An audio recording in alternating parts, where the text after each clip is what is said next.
Hello, this is Lucille from WHORES for Horror, and you are about to listen to the 7th episode of the podcast where we talk about The Exorcist 3 with special guest Luke of Mecha and Monster Mondays.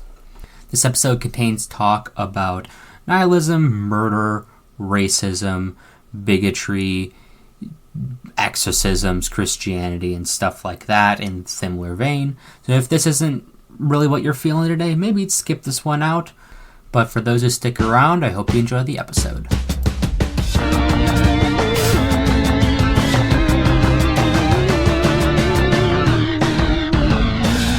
Welcome to Horrors for Horror, a podcast where some friends get together and talk about what they're watching in the world of horror. I'm Lucille, and Tabs and Will are once again out, so I brought in a special guest.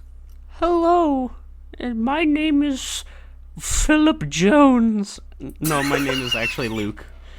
I'm a film and video editor. I've edited a lot of things, but in relation to podcasts, I do the podcast Mecha and Monster Mondays, where we talk about kaiju and mech films of all types. Yeah, well, welcome to the show, Luke. Happy to have you. Thank you for having me. No problem. Luke and I have been pretty good friends for about a few years now, and I remember we wanted to do a podcast together, and I think we just didn't. I was gonna say, like, we had an idea for something, and then it was just kind of like, I think it was like we were both just too busy with life to really like get it started up. Yeah, but yeah. Now we both each have our own podcasts, and yeah. Before I start the episode, just. With everything being weird with the host, the show is going to be under a bit of an experimentation. The way we format the podcast is still going to be the same, but it's not going to be just me or just just Will or just Tabs. I hear talk about an episode being recorded without me at some point with another guest, which that's really cool. So We'll try to, at some point, get together, all three of us again, but for now, it's just sort of like a three separate person show, just kind of doing whatever they want. So while thinking about like a guest episode, I ended up asking Luke for some movies that they wanted to talk about, and you had a few in mind, but I think we both just kind of decided The Exorcist 3 from 1990. Yes, the William Peter Blatty directed Exorcist 3, which is very fitting considering, well, depending on when this comes out, it might not be as recent, but when we're recording it, it is the weekend of the release of The Exorcist Believer, the legacy sequel. Ooh, boy. From the director of Pineapple Express. The director of not only the director of Pineapple Express, but the 2000 independent film George Washington, which are like the complete different ends of the spectrum. David Gordon Green has probably the most interesting filmography I've ever seen. Yeah. Because George Washington I watched recently fucking bangs. Manglehorn is also pretty good. The 2018 Halloween, also quite good. Everything else? It is a cacophony of nonsense at times, and at other times it's like, I guess this is a movie that's all right, but then it's like I can't completely say like David Gordon Green is like a hack or anything like that, because there is some quality to his work, like there is some substance. But then you have like fucking, I think there's like a couple of like comedies that he did that like in specific are like literally this is like 2 degrees removed from like a Happy Madison film. does not surprise me. So interesting lad. I have no idea outside of the fact that he directed 3 Halloween films why they gave him the reins to an Exorcist film, but what are you gonna do about that? But enough about an Exorcist movie that is pretty bad from what I hear. We're gonna talk about a great Exorcist movie. Yes, in fact, probably my personal favorite of all the Exorcist films, because I quite enjoy the first one because it's like it's it's a classic. It's got like it's the setup for a lot of like pretty influential horror elements. Directed by William Friedkin, who passed away pretty recently, and is interesting to note that the film itself is kind of like it had the scariest movie ever made sort of kind of hype around it for like the longest time, and then when it re-released like in the early 2000s, there was like a lot of like, wait, really? Okay, all right. Which I can see why, but also that's to call The Exorcist the scariest movie ever made is kind of like sort of missing the forest for the trees a bit. Mm-hmm. Because like, yeah, sure, it's not scary, but it's atmosphere, it's tone, it's those elements that make it work rather than just like the amount of scary stuff that happens.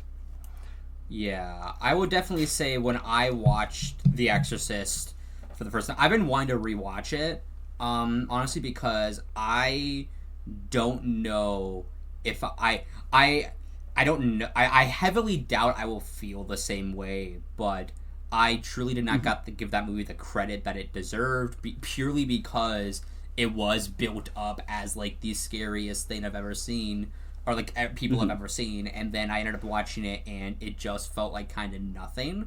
But yeah, especially after watching Exorcist 3, watching it twice now, and hearing how I'd say pretty similar in line the two are in terms of like treating its characters, I guess. I definitely feel like I should give the original a shot again. Yeah. But Exorcist 3, phenomenal movie. Just gonna say roughly. Phenomenal movie, and also not really even worth mentioning Exorcist 2 because it is like a fucking fever dream experience that is like barely connected in the first place, because like by all accounts Exorcist 3 is like the actual Exorcist 2, not just because of like its closer connection in tone, but also the fact that the original book that it was based on, Legion, was already basically like a sequel to the first Exorcist book. Yeah, and I was just on vacation recently, and I actually went to a used bookstore, and I found a copy of Legion, and I haven't read it yet, but I picked it up for like a couple bucks, and I'm probably gonna read it at some point. But yeah, I was like, oh shit. Same here, because like I was able to find it on the Internet Archive, and I was like, I should actually read this when I have the time, because I would probably love it, because I actually read the first book, and the first book is very, very good, but so I should read more of that stuff. But yeah, it is notable to point out the fact that the film is directed by actually the author of the book, who also wrote the screenplay for the first Exorcist, which, you know, there's a lot of like instances of writers becoming directors, but like by most accounts, and my point of reference is like Aaron Sorkin, is that when they do become directors, they're kind of, but it is not very good. Yeah. Well, William Peter Blatty, he only did 2 directorial things, by my understanding. He did The Ninth Configuration in 1980, which I haven't seen, but I hear is all right.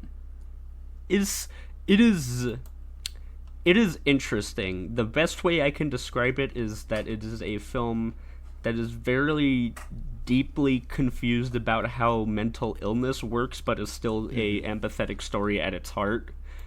Gotcha. That's the best way I can put it. And then 10 years later did The Exorcist 3, casually dropping one of the greatest like horror movies of all time, after adapting from his own source material, and then just dipped, and then didn't write, direct anything else, and come with movies as the last. You know, just like fucking hell, dude. Look, for real. If I directed The Exorcist 3, I'd probably dip too, because I didn't need to prove shit to anyone else by that point.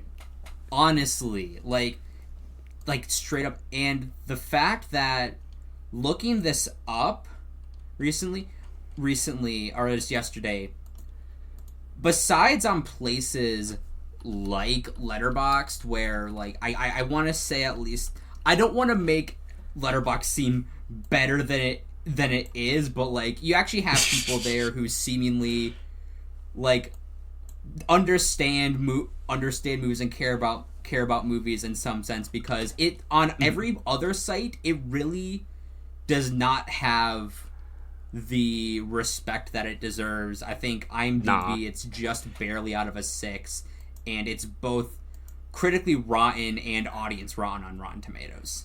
Which, yeah, well, I was gonna say, it's like there's a night and day difference from going on Letterboxd to going on IMDb, because like on Letterboxd, exactly, it's like nuanced and interesting discussions, even through all joke reviews aside, is like there's at least something of value trying to be gained from discussion. And then you go on to IMDb, and then it's like, wow, I just stepped on a pile of shit.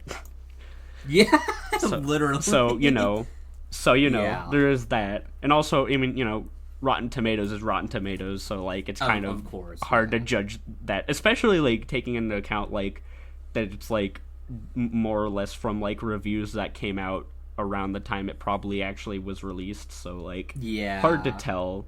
More so like a historical document of like its initial reception probably than anything else. But that audience reception, though, being rotten is kind of funny. Yeah. I also want to say, I don't know about you, but I only have access to the theatrical cut, and so I don't know if you watched the director's cut or if you just watched the theatrical cut like I did. So I haven't fully watched like the director's cut by itself, but here's the thing that I can say is that the theatrical cut, in which we have the ending with the big exorcist sequence kind of at play, is probably the best version you'll be able to watch regardless, because ostensibly the biggest change that the director's cut does is that the ending is what the book ending is, which I will give it this: it works better for a book ending than a movie, because Gotcha. Ostensibly what it is George C. Scott walks into the cell where the Gemini killer is, looks at him for like a minute, they talk, and then he just shoots him point blank and then leaves, which like that already happened in the movie, but like at least like there was actual build up to that happening, rather than just he walks into a room silently, just glocks him and then leaves. Here's the thing, that just, I do kind of like that, because that's sort of like an art of self-defense type ending. Which I also kind watched of is, recently. yeah. Yeah. It kind of is. That is funny you point that out. But like, I guess it might just be the fact that a lot of it was still like not really that deep through post-production in terms of like the director's cut, because it's literally just like a entire scene with no music, no added sound effect. It's just the on-set audio of he walks into the room, shoots him, and then leaves, and it just feels so awkward. It's almost like a punchline. Yeah, because like apparently like, a lot of that footage was lost. It seems like, which I do understand. I just didn't know which version you watched, because I haven't actually seen the director's cut, because I have the theatrical. But honestly, I wouldn't really bother it, because like it's, for one, the director's cut copy is like much lower quality version of like the actual footage, and it is like the most anticlimactic, unsatisfying thing ever. And also, as a result, cutting out the original ending removes possibly like one of my favorite cuts ever put to film, which is the shot where he shoots Father Karras in the head, and it cuts to the shot of the sunset. Yeah, very good cut. Yeah, but like, I get why there's people looking for the director's cut, because it's like, oh, the director's intention for the film is fully realized, and then I watch it as like, yeah, the director's intention was to kind of blue ball me basically with the ending. So you know what, I think I'm good. I don't need it. But yeah, it's interesting, if nothing else. Yeah. So Exorcist 3, for those who haven't seen it, we do highly recommend it just off the top of the bat. Like, go watch this movie. It's incredible. It takes place 15 years after the original Exorcist movie. And features George C. Scott as a lieutenant who is investigating a bunch of random supernatural killings that have been happening that may be linked to someone called a serial killer called the Gemini Killer, who was executed around the same time that Reagan's exorcism happened. Mm-hmm.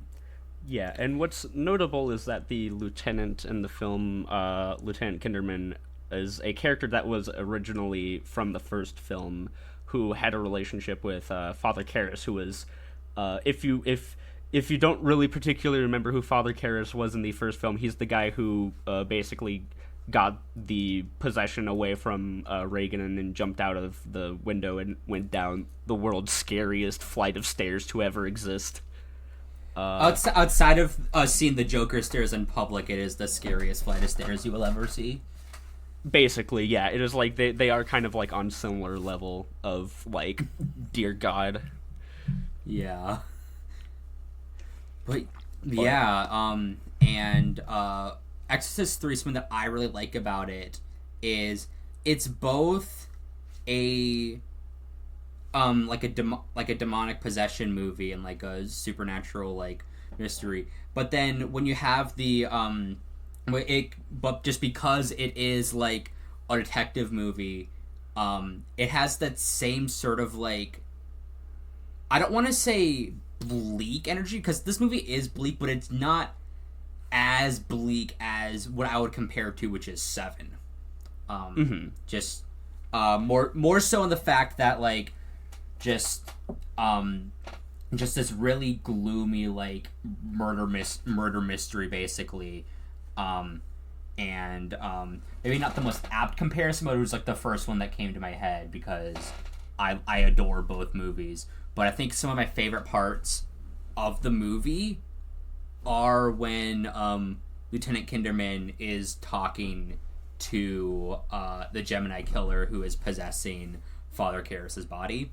And mainly due to Brad Dourif's terrifying performance. Oh, he's like the best performance in the movie.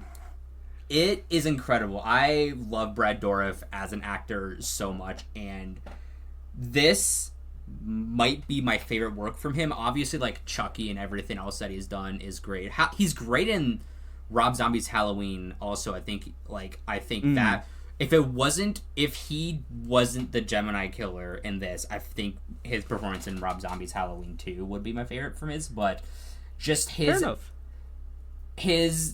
energy in this is so terrifying because he is so calm and then can just snap in an instant, and you never know when he's going to snap. Because the first time you see him, he is shouting and screaming, and then he just is instantly just so calm, and it's so like intimidating. It's just like when is he gonna snap? It's fucking terrifying. Yeah, he is always like trying, like any dialogue sequence with him, it feels like it's on a razor's edge because it is can go either way. He can go from being like this sort of like gleeful psychopath to just like vehement anger and having to like emphasize the point of like, you know, Father Karras will suffer forever and there's nothing you're gonna do about it. And every time he kind of slowly comes back to himself and is calmer, it's almost like maybe he is just like playing this up just to keep Lieutenant Kinderman kind of like on edge. And it's just great because like I think about like the bits where like, you know, he's doing kind of like the sort of stereotypical like evil serial killer sort of stuff where he's like talking about like how he killed victims or whatever, but then he, at one point it literally just like smash cuts to him. He's like, I like plays, Shakespeare's my favorite. Yeah. And I'm just like, cool, dude. Awesome. That's cool. Like, yeah, like, whatever you say. You know, it's like, cool. Please stop. Please, I've had enough. But like, I really do like his performance, because the thing is like, one thing that I don't think has aged especially well about the first Exorcist is that is ostensibly like, you know, it's trying to communicate the idea of like innocence, like corrupted by evil ostensibly, and its way of doing it is like, you know, it's understandable. It's like, oh, like this kind of average everyday like young girl is being like taken over by like an evil demonic force, but its way of doing it is like, she swears and her face is ugly now. Oh no. Uh-oh. And I'm just like, oh, okay. Yeah, so whatever. But yeah, here, what she vomits pea soup? Anyone can do that. God. Yeah, dude. Listen. I can do that without even having to try. but like, that's the thing that makes like this character especially terrifying, is like, conceptually. So like in the first Exorcist, like Reagan like is kind of just some girl, you know, like it's sort of like you are made to care because of, you know, the fact that you understand like Ellen Burstyn and her connection to her daughter and that sort of thing. But like the thing that's interesting here is that like Father Karras is like a character in the series is seen as sort of like a saint that really sacrificed himself to like stop this possession or whatever, and like the existence of like the Gemini killer like possessing his body is kind of a more terrifying as a thought, which is like even in death, like people who have done good can be just like their ideals can be just reshaped and corrupted just by the simplest of like possessive evil. And like I think the way that Brad Dourif's performance is utilized kind of gets that across in such like an interesting way, because like in the film, technically speaking, George C. Scott, you know, like in the film it's showing Brad Dourif because like he's the Gemini killer necessarily, but like technically speaking, George C. Scott is just talking to Father Karras, the face of someone who was like a genuinely good friend, and there's just some kind of like threatening and kind of just horrifying dissonance in seeing Brad Dourif's face talking about like how he's going to rip the innocent again and again, when like in the back of our heads we know, but that's Father Karras that's actually saying that right now, like technically speaking.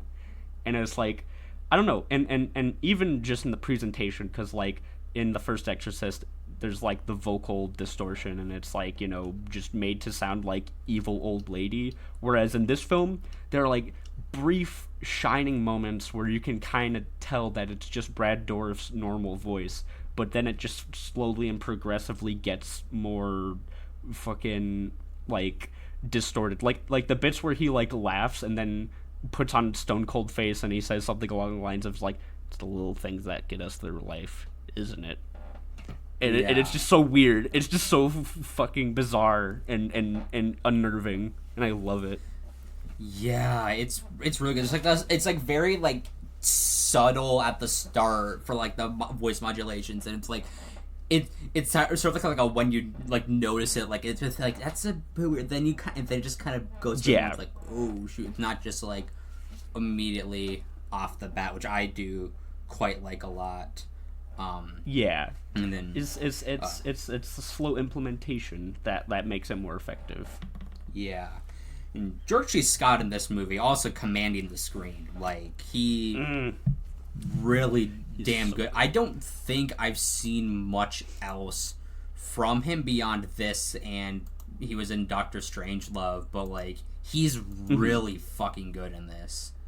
Yeah, I was gonna say, watching this is like, he was in a movie called Hardcore that was directed by Paul Schrader, and I was thinking a lot about that performance in a lot of ways, because like, one, I kind of feel like this film has a lot of like the more modern kind of Paul Schrader nihilism to it in a weird way, but more so than that, just the way that George C. Scott performance is throughout this film, where he's just like constantly like just defeated and just like fed up with like everything in the world. And then there's like brief moments where like he kind of flips out and is like angry, but like they're never really like traditional like in terms of like, oh yeah, like angry guy performance, because like I think of the scene where like everyone's like arguing and yelling and he just yells like shut your mouth, but then just begins to start like breaking down and crying for like just like a brief moment. And it's like it's always like it never feels like traditional like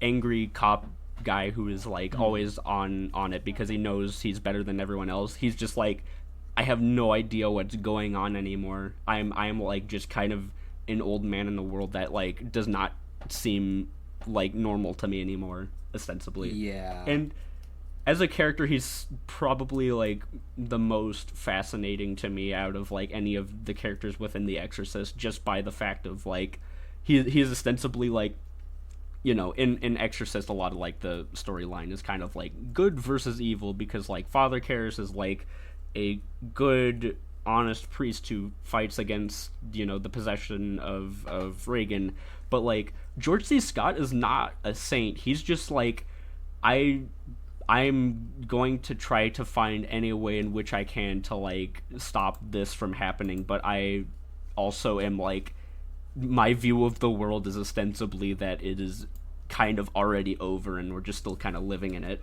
ostensibly. Yeah. I think something about this that really like struck me both like the first and second time is that like it's less about demonic possession in a way, but more just about how truly fucked the world can be sometimes. And honestly, that's so much scarier than like anything related to demons, because that's real. Like that's real things in the world.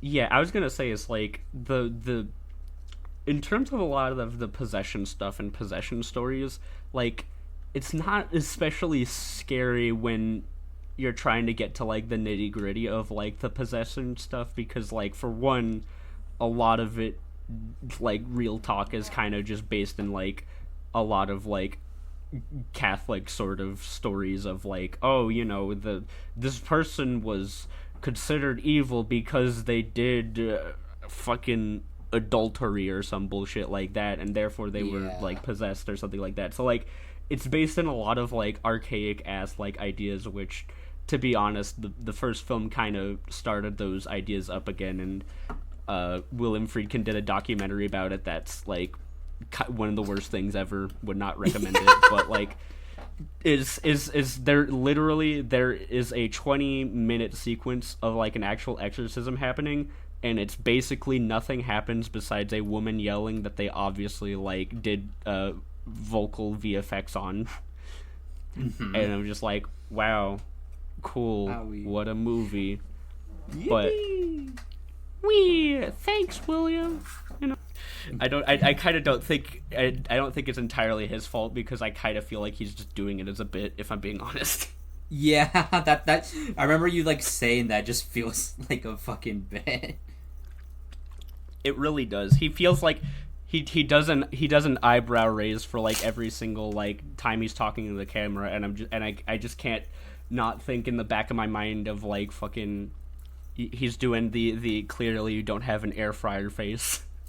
He's got like the clearly on an air fryer face. It's just this entire just like I think you should leave type sketch. Basically, yeah. But yeah, I would not recommend watching it. I just remember watching this and being like, man, I just remember there being like a bunch of documentaries that were on TV about like supposed exorcisms that happened, and part of me is just like, gee, I wonder if this was all stuff that happened after The Exorcist came out and people realized that was a thing that actually happened, even though it didn't. Yeah. One thing that I also like quite like, it's not as explored by as much as I would like it to be by design of the movie, but the relationship between Father Dyer and Lieutenant Kinderman I really like. Yeah. And sadly, like, I'm not explored enough because R.I.P. Father Dyer, but I think one of my favorite bits is just like it's at the beginning of the movie where it's like we're both introduced to them, and Father Dyer is just like, yeah, I'm gonna go see It's a Wonderful Life at the movies. I want to cheer up Lieutenant Kinderman, and Lieutenant Kinderman is just like, yeah, I'm going out. It's my day to cheer up Father Dyer. So it's like both of them are like under the presumption that we're cheering up the other person, and I really like that. That's the detail. Like every single time I watch that, it like sticks out to me, and I quite like it. True old sad bastard friendship. Yeah. It's just like, yeah. It's interesting too, because like I'd say like that aspect is kind of like the heart of the film, which by all accounts gets torn out within the first 30 minutes of the film. But that being said, it is interesting because like their dialogue is kind of quippy and funny, but not in a way that feels like it's like actively trying to make the audience laugh or anything like that, because like you know what I mean by like the quippy, fish funny dialogue. the fish dialogue especially. Yeah, the fucking monologue about that, which is honestly kind of a great monologue because it's very funny in one way, but also it kind of feels like an important thematic element of the story too, where he's like ostensibly Lieutenant Kinderman sees the world as a fish swimming up and down in his bathtub that he might kill at any moment. Yeah. And part of me, like, I don't know if it is, but I can't tell if Father Dyer's actor Ed Flanders, I can't tell if when he laughs in the middle of it, if that's him actually breaking character or if that's his character actually like kind of chuckling at it. Because it really like is. Genuine. It's such a deep like either way you read it, it feels very genuine because it's such a deep, serious. It's like it reads very deep and serious when you read it. But like when you just kind of like look at like it's really just George C. Scott just like being just like, there's a fish in my bathtub. I've been taking a bath in 2 days. You're really close to me right now. You can smell it. It's just... You can smell like, it. like, you're standing real close to me. I've been taking a bath in 3 days. It's just... It really is, like, funny. But then you, like, think about it and just, like, it really does... Like, it feels like there's some, like, thematic thing, too, which I do really like. There's a lot for me to unpack in that scene, and it's really... I like it a lot. Just the entire, like, first, like, 30 minutes with them just, like, talking about things is honestly, like, I think some of my favorite parts about the movie.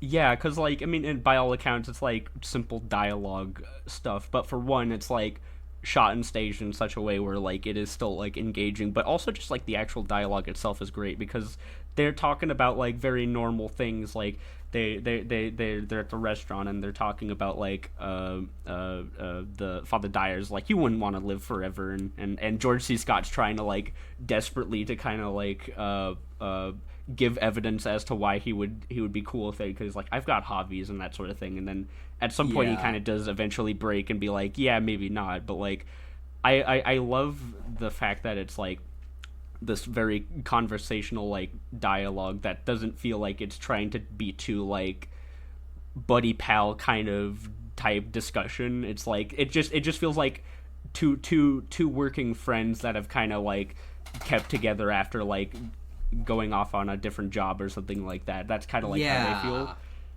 they feel. It's really nice. Like there's a lot of really good dialogue and a lot of great ways that like people talk to each other in this movie. Like this whole movie is very heavily bent on dialogue, which I really like. The movie is quite scary in more of a like understated way. Just like a lot of the times I think the stuff that's like scary is coming from like the dialogue and the performances. There's not much within the actual movie itself that is scary except for one scene. Yeah, and if you've seen it, you know what we mean by that one scene. Yeah. Oh my gosh. And honestly, it's so scary to me still. I wish I didn't know about that scene when I first watched it, because that was the only thing I knew about Exorcist 3 was was that scene.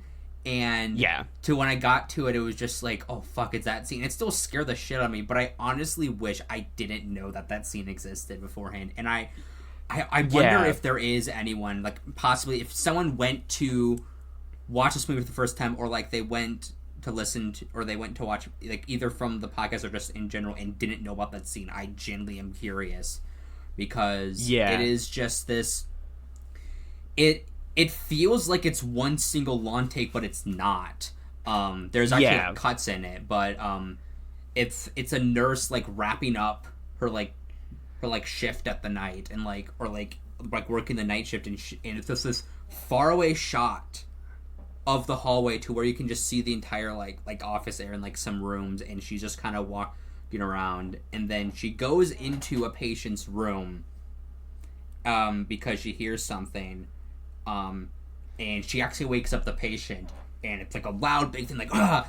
And that alone, it's just like it's just a slow silent build until that, and it's like a weird little, like, almost relief thing. It's just like, oh well, that's done, okay, and then just kind of continues, but it's still just that one static shot.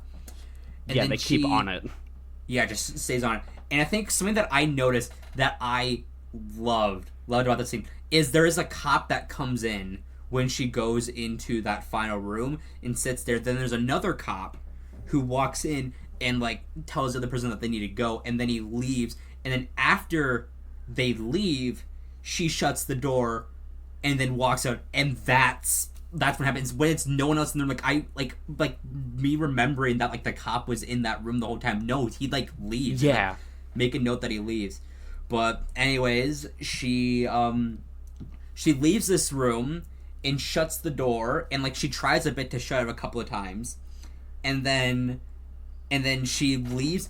Immediate crash zoom, the door opens. There is someone with giant garden shears right behind her, and then it cuts to a previously established decapitated Jesus statue. Yeah, it is like such a shocking moment.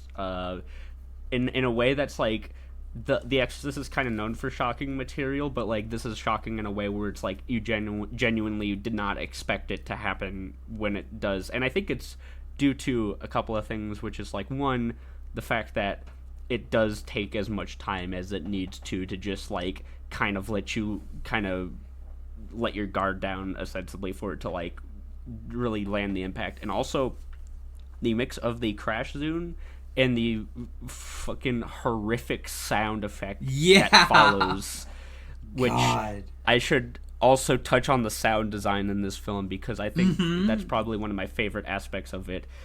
Not all of it, though, because I have to say, I made a running joke for myself watching this at one point, is like, how many times are they going to play that same fucking, like, dragon sound effect throughout the entire film? Yeah. That just... It you know what it fucking sounds like to me? It sounds like that one fucking clip of Jerma playing a Ghost Hunters game where he just goes up to the mic and goes...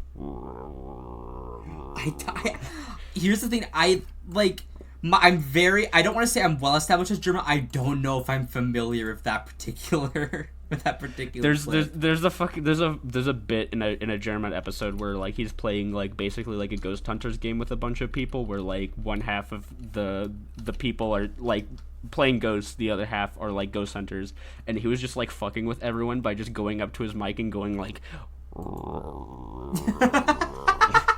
and everyone's like, what's coming up, what the fuck is that sound? And Jim's like, I don't know. And every time the fucking that sound effect played in the movie, I was just thinking, God damn it, the guy German, the fucking sound effects German the booth. Germa doing sound effects for The Exorcist 3. What will he make? It's Germa is the Frank Welker of Foley. They just bring him in for every movie to do Foley work. Germa is the Tom Kenny of demonic sound effects. But like, if I discount that aspect, which, yeah, it is overused, there are so many like instances of really great sound design, because like we talked about like the the voice modulation, like occasionally like going in and out. But one bit that I really like a lot is the scene when they find Father Dyer had been killed and all of his blood had been ostensibly like moved into several different containers. It starts to rain outside, and as they're talking about like the arduous process of the blood being removed from his body, you can hear like really clear and present sounds of rain dripping from the windowsill, and it's like the most fucking uncomfortable sound effect to accompany that discussion. It really feels like it's like you're listening to like an audio book, and they're like oh, here's like a sound effect to describe what's like, to like visualize what's happening, but it's purely diegetic within the movie, and it's just like ugh. Because like when I was watching it in the moment, I just realized, wait, it didn't rain until they started talking, because you could hear like thunder and then like the rain slowly starting up, and I was like, no, they knew what they were doing with that. God, yeah. Ugh. But it's like little details like that really like add to just the genuine tension and atmosphere for the film, because like the thing is, like, with the first Exorcist film there was a lot of atmosphere and that sort of thing, but the thing is, I feel like a lot of it was spent on two things: either like realism to kind of make you believe that this was like a real thing that happened, kind of almost, or stylization that kind of feels a bit over the top, because like the Reagan's room is like completely like underlit, and like, you know, it's like literally like everyone's breath can be seen because of how cold it is, whereas like in this film there's still aspects of that, but like it's more stylized to a way that it's more effective, because like, for instance, the room where Father Karras is kept, they have like the two massive beams of light kind of shining on both characters, but you can still kind of see like the cold breath, but it's not so like completely obvious as it is in like the first Exorcist film. Yeah, 100%. Yeah, another thing that I wanted to bring up is just something that on the back of the DVD box, which is gonna seem weird, but like the DVD copy that I have boasts, after the plot numbers, look out for Patrick Ewing, Samuel L. Jackson, and Larry King. And I'm just, and here's the thing, where the fuck are they? I know it where Samuel Jackson and Larry King are. I don't even know who that other person was. Yeah, Patrick Ewing, he's like a basketball star. But I just think it's so funny. They're just like, look out for cameos of these three. And it's like, one, when I'm watching The Exorcist 3, that's not what I'm looking out for. And two, I'm so focused on everything else. Where the fuck are they? Okay, so like, here's so one instance is literally like for one shot, so like I don't kind of blame you for missing it. But for Samuel Jackson, he is in the movie, but he was dubbed over by someone else, which I don't know why. But he was. So do you remember that weird dream sequence kind of near the middle of the film with all the angels and like the fuzzy hospital? There's one dude who has like as someone who has like dark sunglasses on, and says something like, I don't even remember, but it was something related to time, and it was like, is it time in New York or something like that? That was Samuel Jackson. Interesting. And Larry King was during the conversation at the restaurant with Father Dyer and Kinderman. It's literally just like it's like a cutaway shot to set up the restaurant, and Larry King is just there for some reason. Oh, so it's like in Looney Tunes Back in Action, where they're in the restaurant, they pair over to Matthew Lillard and Scooby and Shaggy. It's like that kind of thing. Basically, it is ostensibly like that, and it's just like so weird when I knew about it beforehand and rewatched it, because like, why is Larry King in The Exorcist 3? Yeah. Like, Samuel Jackson, okay, sure, I can accept that, but like, why Larry King of all people? Yeah. Now, Patrick Ewing is apparently credited as the Angel of Death, so I assume he's also in that dream sequence. I believe so. I think he was in that sequence probably at some point. There was one angel in that like looked distinctly familiar, and I feel like I know who it is, but I'm gonna look it up. Mm-hmm. There's like one angel who looks like weirdly pretty. That's the best way I can describe it, is like he's just kind of this guy, but he has like very long hair and has like a very kind of like cool guy stare, and I think that might be him. Possibly. But yeah, I know exactly what you're like talking about. Yeah, that definitely stuck out to me. Wait, hold up. Actually, no, that was not who's the sports guy you were talking about? Patrick Ewing. Okay, so the angel that I was thinking of was not Patrick Ewing, but that angel was played by Fabio. What the fuck? Yeah. I was like, I distinctly remember Fabio being in this movie, and I wanted to make sure I remember that right, and I looked it up and was like, yeah, Fabio was in The Exorcist 3 as one of the angels. I see. Yeah. I see, yet I wish I didn't. Yeah. Oh my god, there's a toy of him. Oh wait, no, Exorcist that's a joke. 3 I thought that was... Oh. Man, I wish that was real. That's lame. I would buy that. Like, Fabio himself, or Fabio's character from Exorcist 3? Fabio's character from Exorcist 3, but it's labeled as the Angel Fabio. Damn, because when you said that, my brain was instantly just like, bro, Exorcist 3 merch.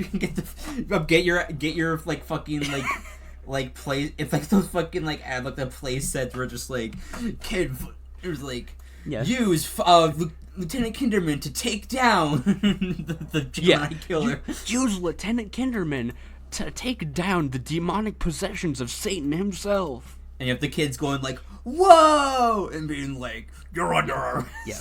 Like, whatever, like, just saying shit that's not even in the movie whatsoever. Yeah. And collect Brad Dourif with voice command. And you press a button, he says, we are Legion. Yeah. Like, also, you click on Lieutenant Kinderman, and just goes, I believe in slime! And filth!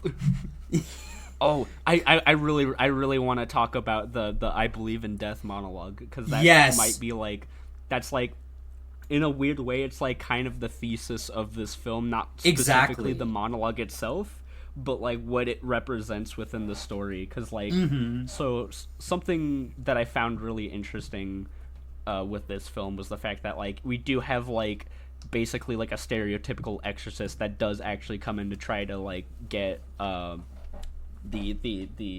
spirit out of Father Karras, and that goes extremely badly. Dude gets like his skin ripped off. It's gross as hell. It's nasty. It's so yucky. I love it.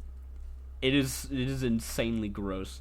And at some point, Lieutenant Kinderman comes to ostensibly try to finish the job off, because like he's at this point where he's like, nah, this shit's there's no way to like end this ostensibly.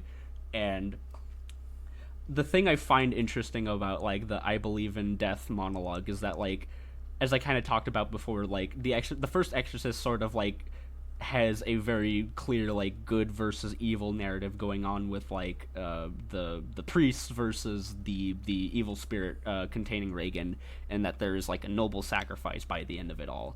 And I think there's something kind of more nihilistic about the way that this film decides to end its exorcism, because like by the end of it, like it's not really that that like they actually get the spirit out of Father Karras, because like by all accounts, Father Karras is dead. So like, what good would that be, anyways? To bring him back or anything like that, and is kind of a. It feels like the thesis of this film is that like evil cannot be just defeated by good necessarily, as long as there is still like a place for it to fester. And essentially Lieutenant Kinderman's like final choice to just like kill Father Karras is kind of like, you almost have to have someone who is like so deeply detached from the world to try to like ostensibly expunge evil from it, because it's like kind of like that one scene from like No Country for Old Men, where it's like fucking Tommy Lee Jones is like looking out in the distance and talking about like, I don't want to go out there and find something I don't understand. And the thing is, the thing is that Lieutenant Kinderman does understand, and that's where the I believe in death monologue comes from. Like, he completely understands like the evil of like this demonic possession thing, because it goes beyond just being like, I am evil, because it is ostensibly like the like slow festering kind of like evils of like modern society with big quotation marks, because I don't want to be fucking having a Joker moment here, but like you see that with like, you know, the opening like in the opening of the film, like it's talked about like the murder of a young African American boy and all the awful stuff that was done in that, and Lieutenant Kinderman kind of talks about it with like a complete dejection and just utter like defeat in his voice about it. Yeah. And then there's like a lot of other things in the film in terms of like in terms of like medicine and that sort of thing that are kind of like big major themes, because you have like the one doctor who's like, you know, running an entire hospital, but like it's kind of obvious the dude is just like a bit off the chain, and Lieutenant Kinderman can kind of see that. And so like Kinderman is like idea of the only way to get rid of evil is to just like destroy it by any means necessary, even if it is like at his own humanity, because like, you know, Father Karras is like a genuine friend to him, is like even more so than like Father Dyer was in this film. Like in the original Exorcist, they had like a very close relationship, and now he's like, I have to ostensibly destroy someone who is like once my good friend, because they are obviously now being inhabited by like this evil like creature. And that's where the I believe in death monologue comes in, which is honestly one of my favorite monologues probably in film. It's really fucking good monologue. And it's so simple too. It's not like, it's not particularly eloquent. He's just like, at a point it almost feels like kind of like sarcastic and joking about it, because I like the bit where he's like I believe in murder and infidelity. Like there's something like almost joking about him adding that one extra thing, because like it kind of partially seems like it's mocking kind of like Catholic faith ideas of like evil. Yeah, it's really fucking great. Fucking it is super good. And it also is capsized with the fucking just like acidic way he yells, "You son of a bitch!" Yeah, fucking great. Dude has had enough, and he's just like letting it all loose.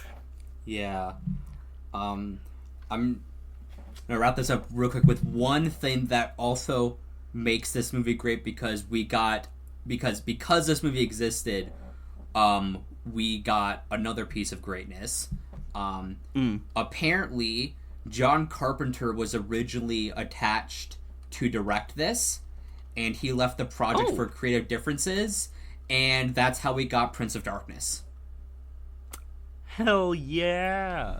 Which so yeah, that's great. It's like the one time in like movie history where like we were able to get like two good things out of a creative differences like debacle. It was not like we got a bad movie and then a good movie or two bad movies. No, we got two good movies. We got two incredible movies. Yeah, by the time this episode goes out, I'm pretty sure it's going to be shown, but I am showing some friends Prince of Darkness later this month, and they don't know that I'm showing Prince of Darkness, and I'm very excited. I'm doing that along with, funnily enough, I'm doing that along with a double feature of that and the Blob remake. Ooh, nice. I'm just calling it the Slime and Goop double feature. I believe in slime and goop. George C. Scott believes in Gwyneth Paltrow's business. I believe in Gwyneth Paltrow and the American economy. You son of a bitch! Fucking whenever I watch a movie that has slime in it, I'm just gonna yell, I believe in slime. Yeah, me when I go to Nickelodeon. George C. Scott when he accepts his Kids' Choice Award, I believe in slime. You heard him, folks. Oh, God. Man, I can't wait for someone to turn that into the world's worst AI generated image. No. God, fucking hell. Well, man, actually, you want to know what?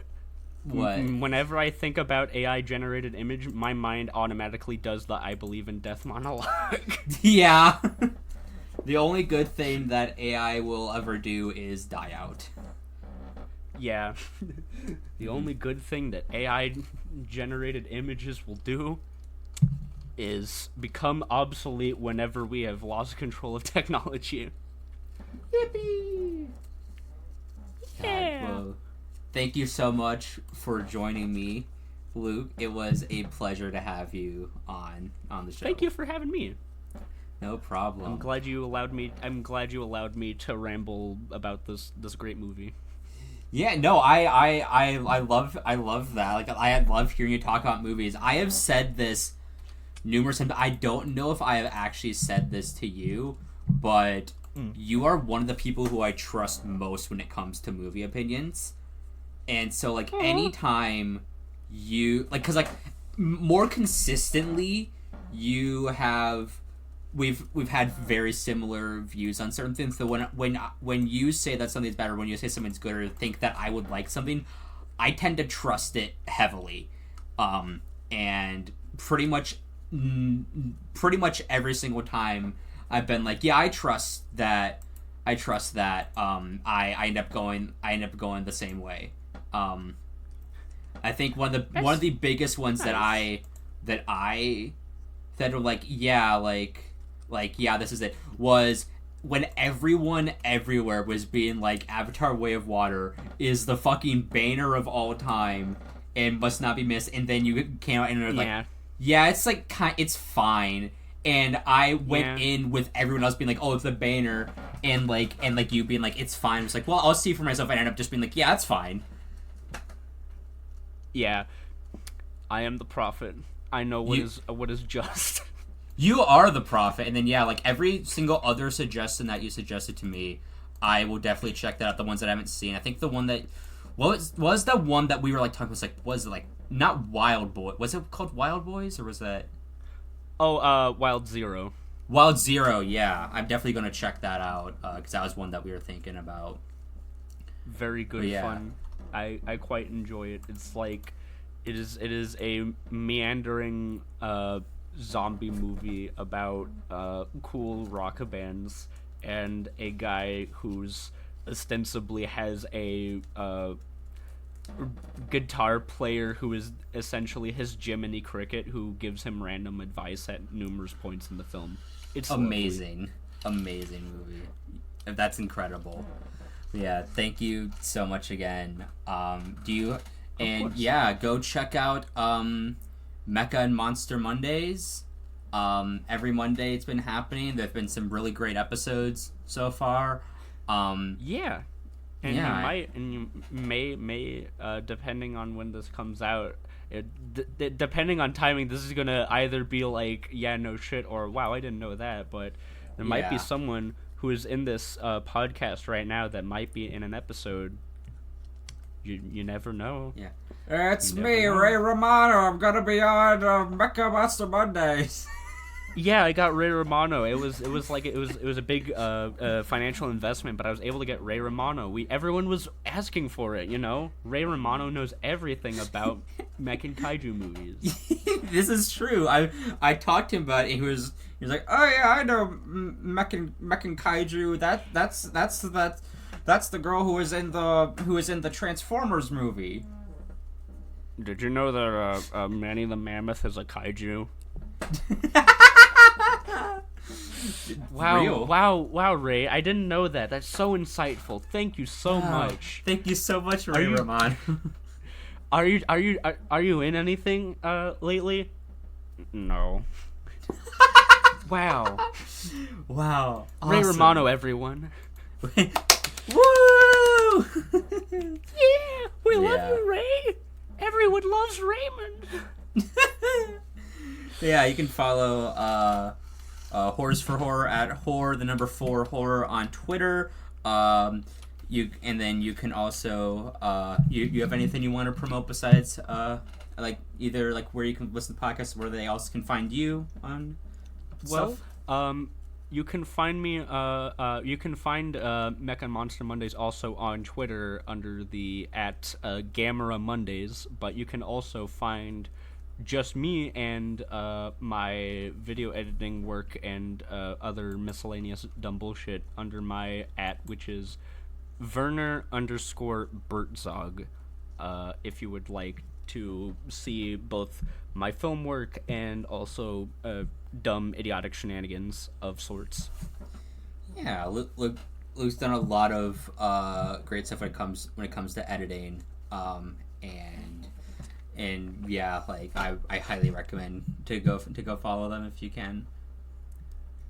Yeah. Thank you once again for being on the show, and thank you once again to everyone for listening.